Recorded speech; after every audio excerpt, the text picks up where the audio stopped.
now that we're in phase 3 of the boss battle, we'll have all our lasers have disappeared, so we've got a clear open view on the main body of the enemy. So let's set it up so that we can actually hit that body. To do that, we're going to add a new tag to the main part of the boss here. We're going to go to tags, we're going to create a new tag here that we'll just call boss main, and then we'll go back and actually apply the tag this time. There we go, like that. So we have that tag there, so we know that we can use that to hit this part of the body. So let's go and first of all, we're going to add a way of tracking the health of that into our boss battle. So let's go here and create a public int main health. So that'll be what our main body's health actually is. And to affect that, we're going to go to our bullet controller. We're going to add a new if statement here. So if other.tag equals boss main, well then in that situation, go again, find the boss battle. So find object of type boss1, and then we want to affect the main health by taking away 1. So minus equals 1. So perfect, that's going to take away our health as we go. Then we'll go back over to boss 1 here, and we're going to say if we're in phase 3. So at this stage we know we're in phase 3, so we're going to do some stuff in here. The first thing we're going to do is just deal with when our health runs out. Basically, if our main health goes below or equal to 0, well then in that situation we're at the end of phase 3. So phase 3 equals false, and phase 4 equals true, and phase 4 will be our final phase as we end the level, or end the boss fight, sorry. That'll be all fine and dandy. What we should do is, hey, our big boss is getting destroyed, so let's set off a few explosions at this point.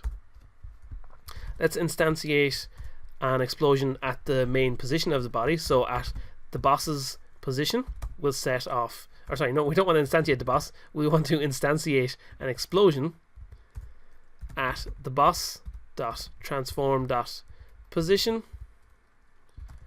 and the boss.transform.rotation. And we'll set off a few more at the same time. We'll set off like maybe 3 explosions to go off at once, just to make it a bit more grand as it goes. Now of course you could use different explosion prefabs, which would make it more interesting as well, but we're just going to stick with, for the moment, the default one. So instead of just being the boss, we'll set another one to go off at shot point 1, which I believe is the top shot point. So shot point 1, and we'll set off to go at the bottom hand again as well. So bottom position, no, not bottom position, sorry, that's the wrong thing. Bottom laser hand, that position, there we go, and bottom laser hand, that rotation. Perfect. So we'll save that, and if we're in phase 3 and our main health is gone, that's all fine and dandy, we've dealt with that. But what about before we run out of health? Well, when we're in phase 3, we know we want to be firing more bullets from the center of them, and for that we're going to use another shot counting system. So not just the normal shot delay we've used up there, we're going to use a different one for different timing for this one. So we're going to say public float shot delay 2 and public float, or sorry, private float shot counter 2. So as we've done with our shot counter over here, we're actually just going to copy and paste this whole bit because we might as well just reuse a good bit of it. And then in phase 3 we'll put it above our main health check because this is going to be constantly happening as we go. In here we're going to say, instead of shot counter 2, shot counter 2 is less than 0. Well, in that case, reset our shot counter with our shot delay 2. So now instead of firing laser 2, or laser 1, sorry, we're going to use laser 2, and we're going to fire it out of position 3 and position 4. So like this. So let's save all that and let's go ahead and test this out in the game, because we've set up all these basic stuff here and it should equate to this actually all working just nice and simply on our boss. So of course our boss at the moment doesn't have a lot of challenge to him. What we would want to do is kind of find the balance of getting how many shots he fires as he goes. We'd also want to find the balance of how much health our boss should have, and of course all of that stuff only comes with testing the game more and more as you go through. So let's go down here. So his main body health, we'll just put that at 5 for now. We'll just leave it at 3 actually, keep it nice and simple. Shot delay 2, we'll make this shoot a little bit slower because they're bigger bullets. We'll put it down to 1. Actually no, we'll put it at 0.7. Actually no, we'll put it at 1 just to make it a little bit easier for me to play through here. I'm also going to just give myself a whole bunch of lives so that we can just test out how the boss goes. And everything else should be all hooked up fine for us. We'll make sure we did give the boss the main tag, didn't we? We did indeed. So let's go ahead and press play and test this out. So we let this go. The boss comes in. We fire away. We can't shoot through the lasers. Oh no, what do we do? Well, let's try and shoot the hands. I'm not very good at avoiding these lasers at all. There we go. We got one of them. We got a nice little explosion. Let's go and get the second hand. There we go. That's free. And now we've got these other bullets flying through. So now we've got to kind of maneuver around through both of these fields and kind of not do so well at it. But we're destroying the boss. His main health is down low and he should have been destroyed, but he hasn't been destroyed yet. Why hasn't he been destroyed? I do not know. Let's go back in here on our main health. Oh, of course, we never actually deactivated the boss. So rather than having him continually going, let's go game object dot set active false. There we go.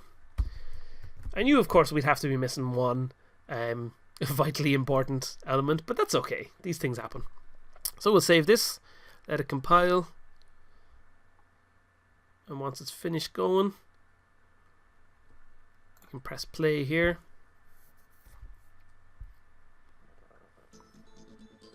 We'll try this again.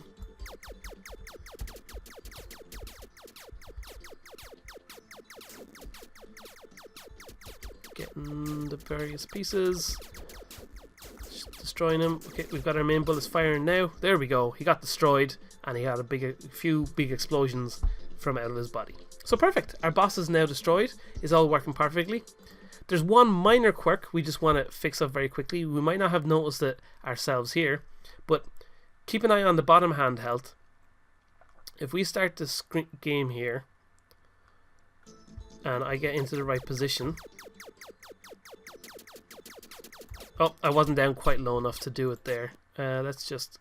We'll play and we'll pause it and we'll try and line up my player so he's directly in line with the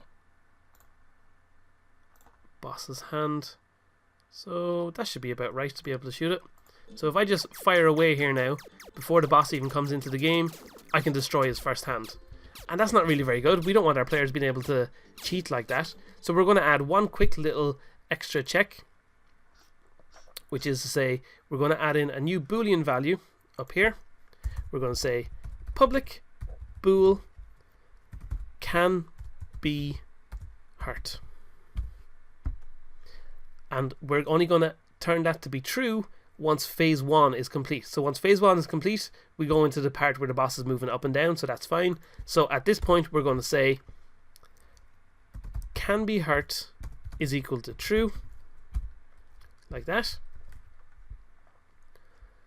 And then back over in our bullet controller, we're going to say here that we want to be able to check and see if that can be hurt value is set as true.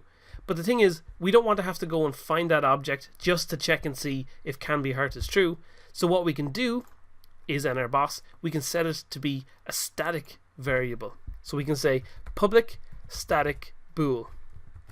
And what that means is we can access that without actually having to reference a particular object in the world, because this can only be true or false.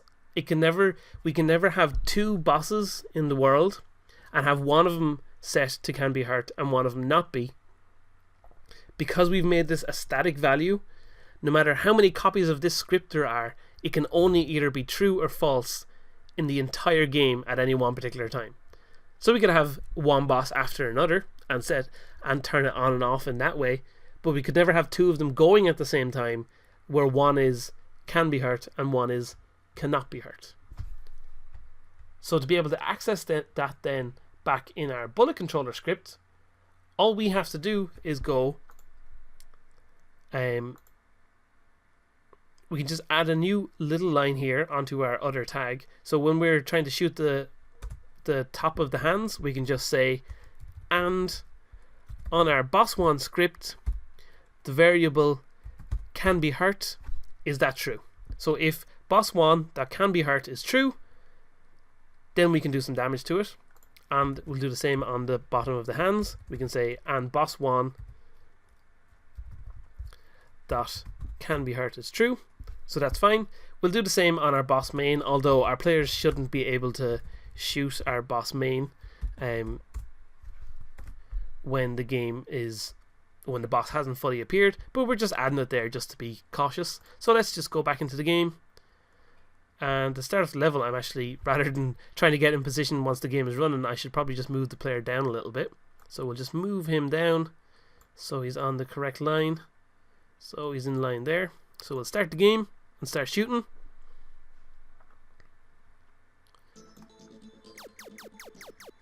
So now we'll shoot away, but we can't destroy any of the lasers before the boss actually starts properly. So perfect, that's exactly what we wanted to do. But now the boss has started, so we can destroy our hands if we're good enough, which generally speaking I'm not, but that's okay. I can make the game, I can't necessarily play it like an expert. But there we go, we've got our boss battle now fully functioning. We've got a multi-phase boss battle. It's nice and simple. It wasn't actually that hard to put together. It's just taking one logical step and thinking about each step as you go through your bosses.